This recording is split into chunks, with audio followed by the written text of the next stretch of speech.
Yo, kumusta? Ito si David and welcome sa Sneakers Yo. At ngayon may unbox na naman tayong sneakers na in-order ko sa Lazada. Tara!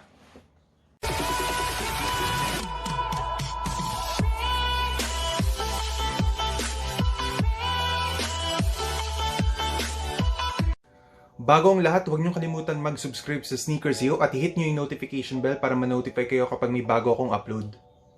Bale, ang in-order ko sneakers sa Lazada ay ang Converse Pro Leather Low. Ang Converse Pro Leather ay isang basketball sneakers at una itong nirelease noong 1976. At isa sa mga unang gumamit ito at nag-endorse ay walang iba kundi ang dating ABA at NBA player na si Julius Erving o mas kilala bilang si Dr. J. Bali, i-unbox natin itong sneakers na to at pagkatapos ng unboxing, ipapakita ko sa inyo ang itsura niya on feet para magkaroon kayo ng idea kung ano itsura niya kapag suot-suot na.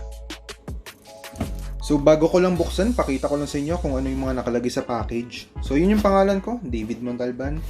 In-order ko to nung May 15 at shinip to nung May 16. So, ang kuha ko dito ay 4,241 pesos. I think ang original price talaga nito mga nasa 5,300. Bale, anyways, ilalagay ko naman yung exact amount nung sneakers tsaka kung magkano yung na-discount ko dito sa description box sa baba.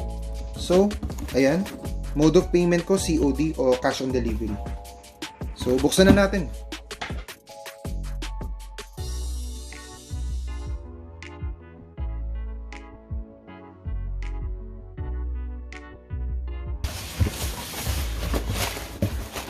So, ito siya.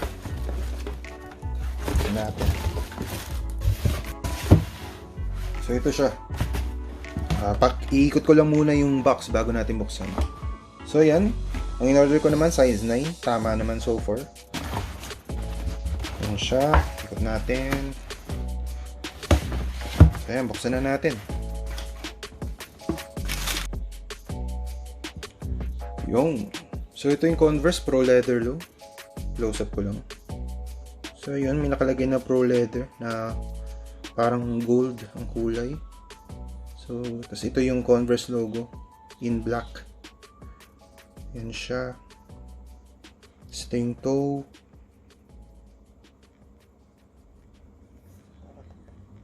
Ganun din yung kabilang side. Itim din ang kulay ng Converse logo. Yan siya. Kasi ito naman yung heel.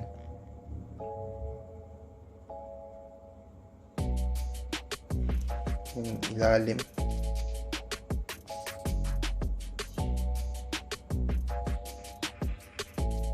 May nakalagay na ayan, All-Star Converse. Tingnan naman natin yung tila. Ayan siya. Converse All-Star nakalagay. Tapos yung loob, ayun, may Converse na nakalagay sa insole. Tapos itong lining nito, leather. Kaparehas lang din nung nasa labas. Nice. So, tingnan naman natin yung isa pa. Bali, ganun din. Converse logo. Tapos may Pro Leather na nakalagay. Ito yung heel. Ayan, Converse. Ganun din yung kabilang side. Black din yung logo. Ito naman yung toe.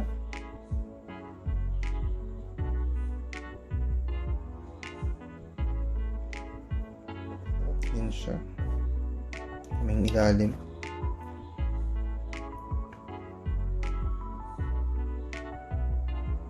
May nakalagay na ganun din, All-Star Converse.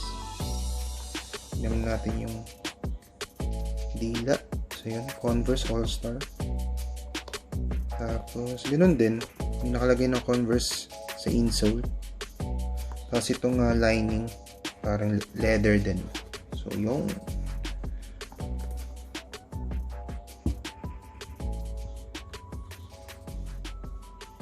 maraming salamat sa panonood ng unboxing na to at muli, huwag niyong kalimutan mag-subscribe sa Sneakers Yo YouTube channel at kung nagustuhan niyo to, huwag niyong kalimutan i-share at i-like ito. Ngayon, ito na ang Converse Pro Leather Low on Feet. Salamat!